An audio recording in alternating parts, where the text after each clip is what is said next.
Bismillahirrahmanirrahim. Assalamualaikum warahmatullahi wabarakatuh. Perkenalkan, nama saya Indri Septiarini, NPM 1711070015 dari kelompok 11. Kepada yang terhormat Ibu Rahmadiani MPD selaku dosen pembimbing komprehensif bidang wawasan pendidikan dengan materi Sistem Pendidikan Islam dan Sistem Pendidikan Nasional. Yang pertama, pengertian dari Sistem Pendidikan Islam dan Sistem Pendidikan Nasional.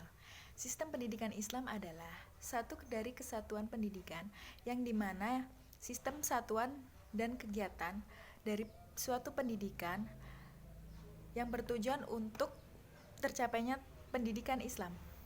Selanjutnya, Sistem Pendidikan Nasional. Sistem Pendidikan Nasional adalah satu kesatuan terpadu dari semua sistem pendidikan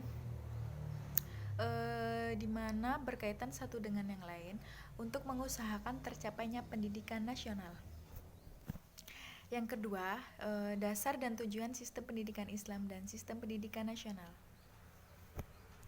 Terdapat dalam Quran Surat Asy-Syura ayat 52 yang bunyinya, dan demikianlah kami turunkan wahyu kepadamu, yaitu Al-Quran, dan kami perintahkan sebelumnya kamu tidaklah apakah imammu, tetap kami jadikan Al-Quran sebagai cahaya dan pedoman bagi kami untuk petunjuk dengan siapa yang kami kehendaki di antaranya hamba-hamba kami, dan sesungguhnya kami memberikan jalan yang lurus. Sedangkan tujuan dari SPI adalah yang terdapat dalam Quran Surat Al-Bayyinah ayat 5 yang artinya padahal mereka tidak disuruh kecuali supaya menyembah Allah dan memurnikan ketaatnya kepadanya dengan menjalankan perintah agama yang lurus.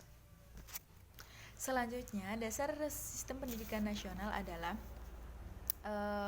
Pancasila dan Undang-Undang Dasar 1945. Serta tujuan pendidikan nasional adalah yang pertama, mencerdaskan kehidupan bangsa dan mengembangkan manusia-manusia sesungguhnya. Yang kedua, sehat jasmani rohani. Yang ketiga, memiliki pengetahuan yang luas dan keterampilan. Yang keempat, manusia yang beriman dan bertakwa kepada Allah yang Maha Esa. Serta yang selanjutnya, kepribadian yang mantap dan membela diri dan mempunyai rasa tanggung jawab kepada bangsa dan negara. Yang selanjutnya, apakah faktor-faktor pendidikan? Yang pertama, faktor tujuan, yang kedua faktor pendidik, yang ketiga faktor peserta didik, yang keempat faktor sarana dan prasarana, yang kelima faktor metode pendidik, selanjutnya faktor lingkungan. Yang keempat adalah jenis dan tujuan pendidikan SPN.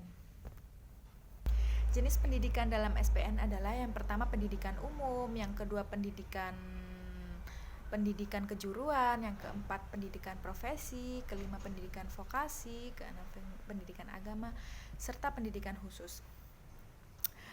Demikianlah jenis-jenis pendidikan, jenjang-jenjang pendidikan. Yang pertama yaitu pendidikan dasar. Pendidikan dasar terdapat SD dan MI, SMP dan MA, MTS.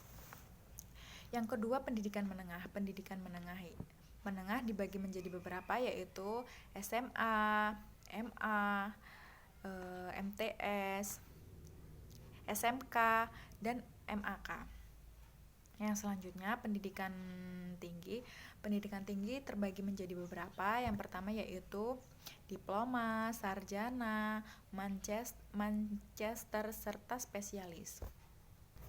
Yang kelima, ayat-ayat dan hadis tarbabi yang berhubungan dengan PAUD, yang dijelaskan dalam Quran Surat An-Nahl ayat 78 yang bunyinya, dan kami keluarkan kamu dari perut ibumu dalam keadaan suci. Sesungguhnya apapun dan memberikan kamu pendengaran, penglihatan, hati supaya kamu bersyukur.